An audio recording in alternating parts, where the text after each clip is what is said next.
So the GKTech angle kit made this car a lot more enjoyable to drive. In the last video, it was just the bolt-on knuckle with stock lower control arm, stock tension rods, and no sway bar. We kept digging the tires in here, and I feel like that was making me want to spin over and spin out.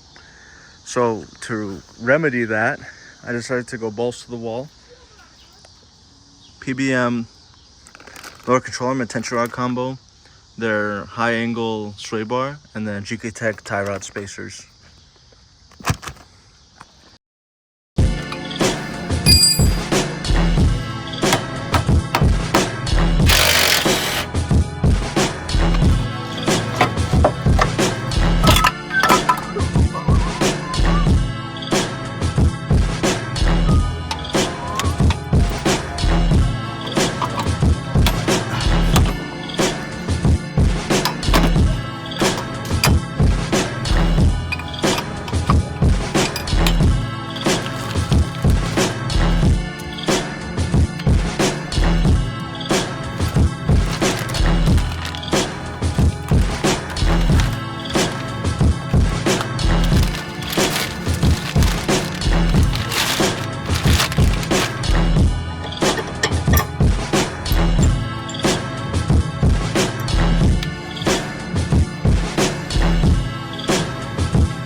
Fortunately, now with all the extra camber that the lower control arms gave me, the PBM coilovers are too short to adjust to a height that I could actually drive at.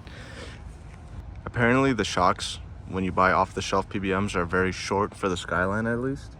So this is with the height adjusted to as tall as it goes. So the solution is to buy longer shocks from PBM and just replace them and rebuild this coilover.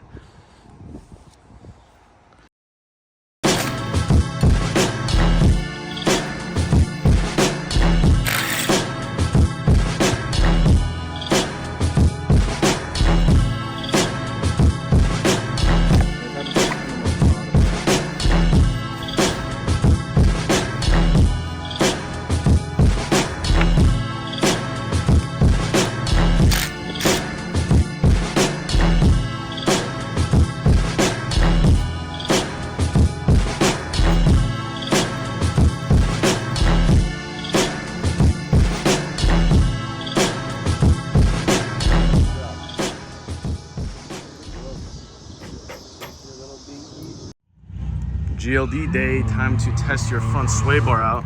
Yeah, so now last fifth event, the car would dive in really hard and smoke up on the fender. I think that was making me spin out a decent bit. Yeah. So now we got the PBM low control arms, so probably more angle because previously I had stock tension rods. Yep. And sway bar. So we'll see how the car feels, huh? Mm-hmm. Looking good. Nice.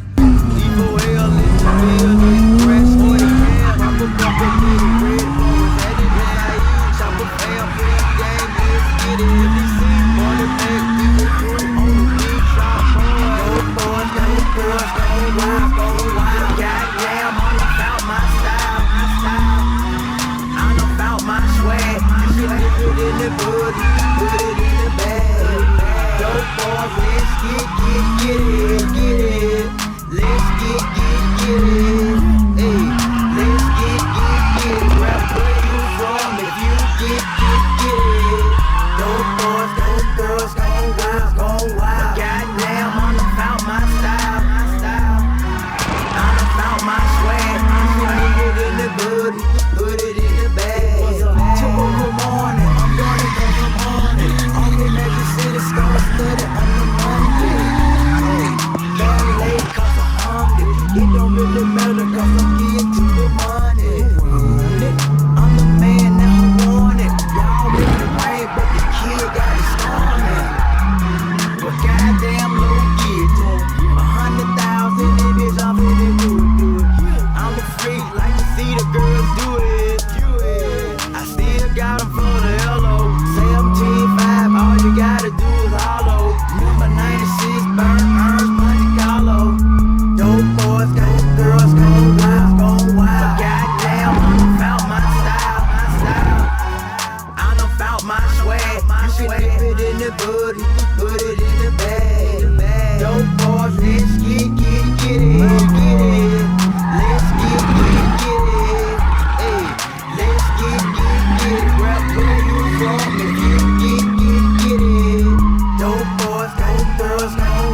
Yeah, y'all some on abuse. Push weight and I ain't never do a push up. Only thing I did a little fall with you to pull up. I already had muscle. Now I'm sitting back and I watch the money double. No secret, I'm on the ride. Watch the game over like Allen. So the control arms and the sway bar definitely make the car feel a lot better. There's one issue. Every time I weight transfer, there's a huge clunk in the front, and it's just the sway bar itself sliding from left to right. PBM sent little clamps or like lock collars that I could put on to prevent it from sliding back and forth. I'm gonna do that. I also dropped off and blew up the bumper, so that's a little disappointing. So it's not horrible. It's not ideal, but it's not horrible. Good day, huh? Yeah.